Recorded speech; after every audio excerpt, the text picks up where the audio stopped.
अब हम इसे ऑन करते हैं। ये लैंप ऑन हो गया और ये इस वक्त 0.3 एम्पीयर करंट ले रही है। हाय फ्रेंड्स, मैं इस्माइल खान। आज के इस वीडियो में हम लोग सिंगल डोर रेफ्रिजरेटर की वायरिंग को सीखेंगे और ये वायरिंग हमारे स्टूडेंट्स भी सीखेंगे आज। तो इस सिंगल डोर रेफ्रिजरेटर में फेस, न्यूट्रल और अर्थिंग की सप्लाई किस तरह से आती है, इसको हमें बड़े ही अच्छे तरीके से समझना है। इसके लिए हम इसके पीछे की तरफ आते हैं। ये प्लग इस फ्रिज का है जिसमें ये अर्थिंग की पिन है और ये न्यूट्रल है, जबकि ये फेस है। फेस की पिन से फेस, न्यूट्रल की पिन से न्यूट्रल और अर्थिंग की पिन से अर्थिंग का वायर आता है। यहाँ हमें अर्थिंग का वायर इसलिए नहीं समझना है क्योंकि अर्थिंग का वायर सीधा बॉडी को कनेक्ट कर दिया जाता है, जो कि यहाँ इसमें ब्रेक है इस वक्त इस जगह पर। जो फेस और न्यूट्रल आ रहा तो रेड कलर का फेस है और जबकि ब्लैक कलर का ये न्यूट्रल है।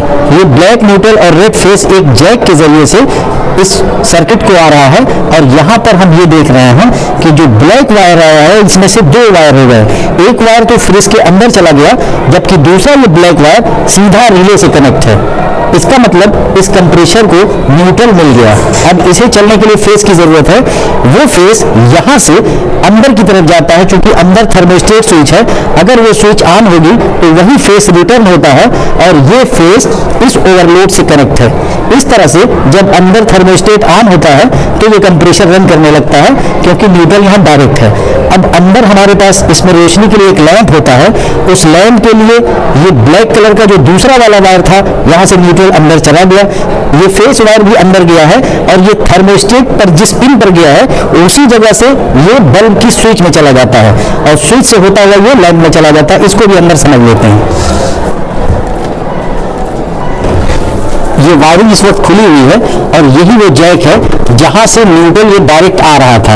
यानी बाहर से जो न्यूट्रल डायरेक्ट आ रहा था वो न्यूट्रल का वायर इस जैक को कनेक्ट करने पर ये ब्लैक कलर का वायर यहाँ से आगे बढ़ते हुए ये इस लैंप में चला जाता है। इस तरह से ये न्यूट्रल इस लैंप को पहुंच गया। तो हमने देखा था कि जो न्यूट्रल का वायर था वो कंप्रेसर को भी चला गया था और यहाँ भी डायरेक्ट ये लैंप को आ गया। जबकि ये रेड कलर का जो फेस अंदर आ रहा है, ये जो बाहर से एक वायर हमको दिखाई दिया था, ये रेड कलर का फेस इस जैक में आया है और यहाँ से ये जो रेड कलर का फेस है इस जगह से थर्मोस्टेट के एक पिन पर गया है और थर्मोस्टेट के ऑन होने पर ये इसकी दूसरी पिन से फेस निकल रहा है और फिर इसी जैक के जरिए से ये जैक जब हम यहाँ कनेक्ट करते हैं तो आप देख रहे हैं कि रिटर्न वाला जो फेस है वो इस ब्राउन कलर के वायर के जरिए से बाहर निकल रहा है और यही वायर ओवरलोड पे कनेक्ट था। इस तरह से कंप्रेसर को फेस कहाँ से जा रहा है, न्यूट्रल कहाँ से जा रहा है, आपने समझ लिया। इस लैंप के बारे में जान लीजिए कि ये न्यूट्रल का वायर लैंप में तो पहुंच गया, पर जो फेस यहाँ रेड कलर का आ रहा है बाहर से, इसी जगह से एक वायर इस जगह आ गया है इस डोर स्विच में, इस जगह। और जब ये डोर स्विच ऑन होती है तो यही फेस इस व्हाइट कलर के जरिए से इस जगह आता है और ये व्हाइट कलर का वायर यहाँ व्हाइट कलर से कनेक्ट है और इस तरह से फेस इस लैंप को पहुंच जाता है। इसकी कंप्लीट वायरिंग को हम अलग से भी समझते हैं। सिंगल डोर रेफ्रिजरेटर की कंप्लीट वायरिंग को हम लोगों ने यहाँ टेबल पर सेट कर रखा है। इसमें किस तरह से सप्लाई पास हो रही है इसको हम समझते हैं। इसके लिए ये हमारे पास एक 3 पिन टॉप है जिसमें अर्थिंग की पिन है। हालांकि अर्थिंग के वायर का हम लोगों ने इस्तेमाल नहीं किया है। एक फेस और एक न्यूट्रल है जो इस केबल के थ्रू इस जगह आ रहा है और यहाँ पर हम ये देख लें कि ये जो न्यूट्रल ब्लैक कलर का है ये वायर इस जगह से सीधा हमारा रिले पे चला गया है।